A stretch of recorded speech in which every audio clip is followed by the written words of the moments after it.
कारण का ही जी योजना जी सरकारने कर्जमाफीची योजना आणलेली ती अन्यायकारक आहे बहुतांश शेतकऱ्यांवर, ती होऊ नये, शेतकऱ्यांचा फायदा व्हावा, त्या अटी काढण्यात यावा यासाठी आम्ही तिथे गेलो आणि आमची थट्टा करण्यात आली। अचानक 5 मिनिटं आधी ही मीटिंग कॅन्सल करण्यात आली। हे खरंच कुठं ना कुठंतरी दुर्दैव आहे। कुठं ना कुठंतरी राज्य सरकारमध्ये असणाऱ्या नेत्यांचं प्रेशर या अधिकाऱ्यांवर असल्यामुळे या अधिकाऱ्यांनी ही बैठक कॅन्सल केली। ही बैठक जर झाली, मिनिट जर झाले, तर मग सरकारला त्या सगळ्या गोष्टी स्वीकाराव्या लागतील आणि त्या स्वीकारू नये आणि अधिवेशनात अडचण येऊ नये म्हणून मुद्दामून काही नेत्यांनी त्यांना सांगितलं असावं की ती बैठक कॅन्सल करावी। हे अन्यायकारक आहे असं आमचं मत आहे। अरे काय करता, काय लोणचं घालायचं का या सरकारची चर्चा करून करून? दोनदा चर्चा झाली, काही फायदा नाही आला। एकदा पवित्र भूमी पंढरपूरमध्ये चर्चा झाली, शब्द दिला, पाळला गेला नाही। म्हणजे देवस्थानाच्या इथं दिलेला शब्द तुम्ही पाळत नसताल म्हणजे काय विचाराचे तुम्ही आहात हे कुठेतरी त्या ठिकाणी सिद्ध होतं। अख्ख्या महाराष्ट्रातला शेतकरी वर्ग, मजूर वर्ग हा विठोबारायाचं दर्शन घेण्यासाठी तिथं जात असतो आणि त्याच भूमीमध्ये तुम्ही आम्हाला फसवता। आम्ही शेतकऱ्याचा मुद्दा घेत असताना दुसऱ्यांदा मोठं आंदोलन आम्ही छत्रपती संभाजीनगरमध्ये केलं, तेव्हा तुम्ही बोलला बैठक करतो, बैठक झाली, बैठकीत सांगण्यात आलं की प्रवीण परदेशींच्या समोर जाऊन तुम्ही हे मुद्दे मांडा आणि प्रवीण परदेशी साहेबांच्या पुढे बैठक लागल्यानंतर आम्हाला सांगण्यात येतं की प्रवीण परदेशी साहेबांचे सगळे अधिकार या विषयाच्या बाबतीत काढण्यात आलेत। मग बैठकीमध्ये आम्हाला का खोटं बोललं गेलं? अरे किती वेळा डोकं फोडायचं या सरकारच्या पुढं विनंती केली आणि आम्हाला राजकारण याच्यात करायचं नाही। त्यामुळे आम्ही बऱ्याच वेळा माघार घेतली, चला चर्चा करू, मार्ग निघाला पाहिजे, सगळ्याच गोष्टीत राजकारण झालं पाहिजे असं नाही। जर मार्ग निघत असेल, शेतकऱ्यांना फायदा होत असेल तर आम्ही नरमाईची भूमिका घेतली। पण मला असं वाटतं हे सरकार फसवा सरकार आहे।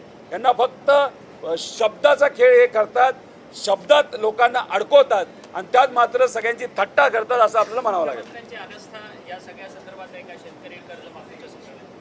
काय झालंय की अवकाळी पाऊस आला तेव्हा घोषणा मोठी केली, 35,000 कोटीची घोषणा केली, मदत झाली कुठेतरी 11,000 का 12,000 कोटीची। त्यात त्यांनी सांगितलं पीक विम्याचे 17,000 कोटी येते, आले किती 1,200 कोटी, बाकीचे पैसे कुठे गेले? आणि या योजनेमध्ये सुद्धा तशीच फसवेगिरी त्यांनी केलेली आहे की 35-36,000 कोटीची कर्जमाफी दिली असं ते म्हणतात आणि खरं तर आकडे बघितले तर 12-13,000 कोटीच्या पुढे हा आकडा तिथं जाणार नाही। आणि हा अहवाल जर बघितला जो अधिवेशनामध्ये आम्ही आज उद्या केव्हा आमचा अंतिम आठवडा प्रस्ताव असेल त्याच्यावर याच्यावर बोलणार आहोत की अतिशय फसवेगिरी या सरकारने या अहवालाच्या माध्यमातून आणि सरकारने घेतलेला निर्णय त्याच्या बाबतीत सुद्धा तिथं केलेला आहे। म्हणजे जे अडचणीत येऊन ज्यांचं कर्ज थकीत झालेले शेतकरी त्यांच्यावर पण अन्याय आहे आणि जे रेग्युलर असणारे शेतकरी त्यांच्यावर सुद्धा अन्याय आहे। हे कुठं ना कुठेतरी अन्यायकारक आहे। मला शेतकऱ्यांना विनंती करायची आहे, आम्ही आमच्या परीने तिथं लढतोय, आता हा लढा तुम्हाला सुद्धा हातामध्ये तिथं घ्यावा लागेल। या सरकारमध्ये असणाऱ्या नेत्यांना तुम्हाला जाब विचारावा लागेल। हा नेता नाही तर यातले नेते जर तुमच्या मतदारसंघात तुमच्या भागात आलेत तर त्यांच्या गाड्या अडवा, त्यांना विनंती करा, त्यांच्याशी चर्चा करा। हा अन्याय तुम्ही का आमच्या शेतकऱ्यांवर केला हा प्रश्न सामान्य लोकांनी सुद्धा विचारला गेला पाहिजे असं आमच्या सगळ्यांचं मत आहे।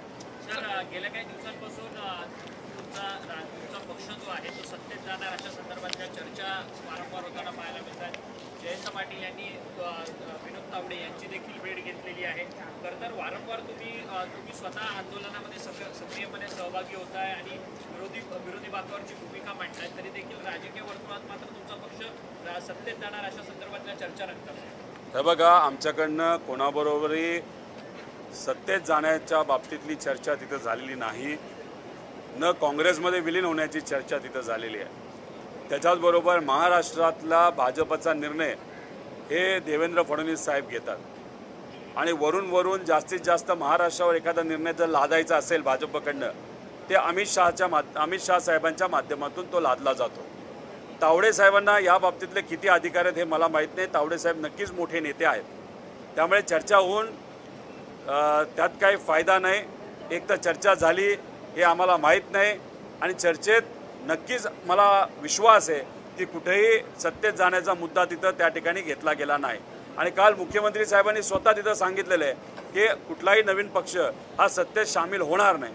आमच्या सगळ्यांची भूमिका आहे, आमच्या पक्षाची भूमिका आहे की आज लोकांबरोबर लावून या सरकारच्या विरोधात त्या ठिकाणी प्रामाणिकपणे लढायचं आणि महाराष्ट्र धर्म जपायचा।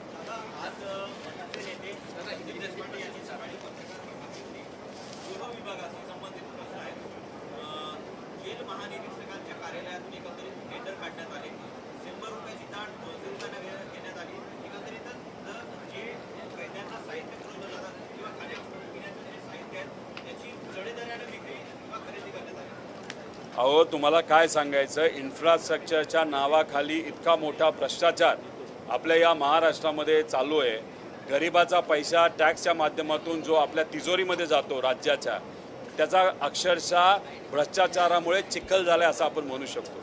विविध विभागाच्या अंतर्गत सुद्धा जसं तुम्ही सांगितलं की होम डिपार्टमेंटच्या अंतर्गत जेल विभाग येतो, त्या विभागामध्ये सुद्धा खूप मोठ्या प्रमाणात भ्रष्टाचार आहे. विविध विभाग जर आपण बघितले त्याच्यात मोठा भ्रष्टाचार आहे. महिला व बाल विकास या विभागामध्ये भ्रष्टाचार आहे, इतरही विभागामध्ये भ्रष्टाचार आहे. त्यामुळे इथं काय चाललं आहे तर सत्तेत या लोकांना का राहायचं आहे, कारण त्यातून त्यांना मलिदा मिळतोय, त्यांना त्यातून पैसा मिळतोय. म्हणजे अक्षरशः भ्रष्टाचाराचा कहर या महाराष्ट्रावर त्या ठिकाणी आलेला आहे. आपलं जर कर्ज बघितलं या महाराष्ट्रावर, जे पूर्वी 5 लाख कोटी झालं तरी खूप झालं असं म्हणलं जात होतं, आज आता आपण 11 लाख कोटीच्या आसपास तिथे चाललेलो आहोत. आणि याच्यातून काय केलं जातं तर मोठे प्रोजेक्ट इन्फ्रास्ट्रक्चरच्या नावावर आणि या विविध योजनेच्या माध्यमातून आणले जातात आणि त्यातून हजारो कोटी रुपयाचा तिथं भ्रष्टाचार होतो.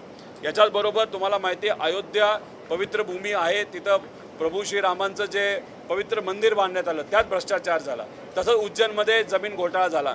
तसंच आपल्या या महाराष्ट्रामध्ये जे नाशिकमध्ये जे हे घेतलं जाणार आहे, धार्मिक आपला कार्यक्रम घेतला जाणार आहे, तर त्याच्यामध्ये कुंभमेळा, त्याच्यामध्ये सुद्धा तर हजारो कोटीचा भ्रष्टाचार तिथं झालेला आहे. त्यामुळे देवाच्या नावावर सुद्धा हे पैसे खायला लागलेत, मंदिरातून पैसे खायला लागलेत आणि महाराष्ट्राच्या तिजोरीतून सुद्धा खूप मोठ्या प्रमाणात भ्रष्टाचार आज चालू आहे. हिंदी में जानना चाहेंगे आप लोन को लेके जो जिस तरह से मीटिंग के किसानों का जो कर्ज माफी है उसको लेके, और दूसरा आपकी पार्टी एनडीए में जाने की बात हो रही है, 2 सवाल थे. देखो, जो महाराष्ट्र में लोन वेवर दिया गया सरकार के माध्यम से, उसमें जो कंडीशंस डाली गई, एक तर नॉन रेगुलर जो किसान है, मतलब जिनका जो लोन है वहाँ पे थकित है, ड्यू है, ओवर ड्यू है, उनके लिए 2 वहाँ पे कंडीशंस डाली गई.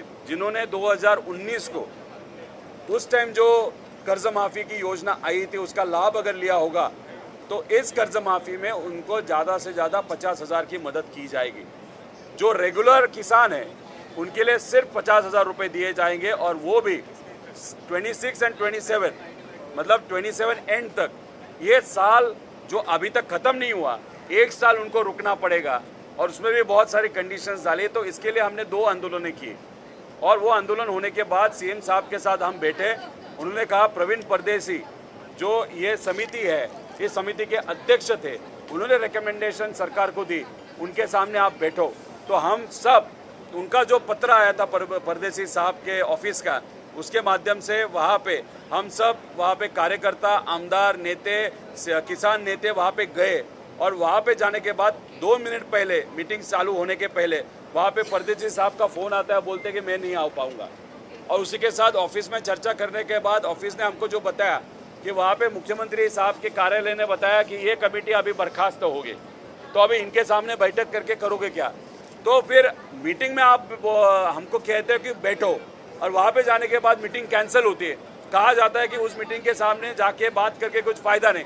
तो फिर ये जो आप मजाक बनाए रखे हो किसानों का और ये कर्ज माफ़ी का, कहा ना कहा तो भी ये गलत बात है. 70% किसानों के ऊपर, मतलब 36 लाख किसानों के ऊपर ये अन्याय होने वाला है. हम इसका विरोध करते हैं. आज जो मीटिंग कैंसिल हुआ उसका भी हम निषेध करते हैं. और ये सरकार, ये झूठी सरकार है, ये किसानों को फंसा रही है, युवक को फंसा रही है, विद्यार्थियों को फंसा रही है, उसी के साथ जो अलग घटक है उनको भी ये सरकार फंसा रही है. और आज इंफ्रास्ट्रक्चर के नाम पे जो पैसा भ्रष्टाचार के माध्यम से ये सरकार के जो नेता जो खा रहे, उससे अगर आप पता चलो तो इंफ्रास्ट्रक्चर सिर्फ नाम के लिए, वहाँ पे करप्शन का बहुत बड़ा कीचड़ इस महाराष्ट्र में खेला जा रहा है, ऐसा हम सबका कहना है. केडीएमसी के हॉस्पिटल में जिस तरह से शिवसेना एकनाथ शिंदे के कॉर्पोरेटर हाथ उठाते हैं डॉक्टरों पे, वो वीडियो वायरल हो रहा है, क्या चीज़? देखो, शायद अभी मैं थाने वहाँ पे जाने वाला हूँ, वहाँ के जो सब डॉक्टर्स हैं उनसे हम बात करेंगे. ये जो घटना घड़ी है बहुत गलत है, क्योंकि वहाँ पे जो भी पेशेंट आए थे वहाँ पे पूरा वार्ड ये भरा हुआ था। पेशेंट एक प्रेग्नेंट महिला थी, एक तो वहाँ पे उनको सेवा मिलनी चाहिए थी, लेकिन अगर वहाँ पे बेड ही नहीं था और शायद कॉम्प्लिकेशन बढ़ सकते हैं, इसलिए उस नर्स ने और डॉक्टर ने जेन्युइनली कहा कि यहाँ पे जगह न होने के कारण अगर आगे जाके कॉम्प्लिकेशन होंगे तो बच्चे को और माँ को तकलीफ हो सकती है, इसलिए अभी आप प्राइवेट हॉस्पिटल प्लीज़ जाइएगा। ये जेन्युइन वहाँ पे उन्होंने सजेशन दिया था, लेकिन सत्ता का माज जिस लोगों में है, वहाँ का कॉरपोरेटर जो वहाँ पे आया और उसने महिला डॉक्टर के ऊपर वहाँ पे चार्ज किया, उनको मारा पीटा, ये गलत बात है। महाराष्ट्र में डॉक्टरों के हित में एक कायदा कांग्रेस और हमारे सरकार ने वहाँ पे बनाया था, लेकिन इन सरकार के टाइम पे अगर आप देखो वो पूरा कायदा जो भी है, जो डॉक्टर का हो या कोई भी हो, वहाँ पे कचरे के डिब्बे में बहा के फेंक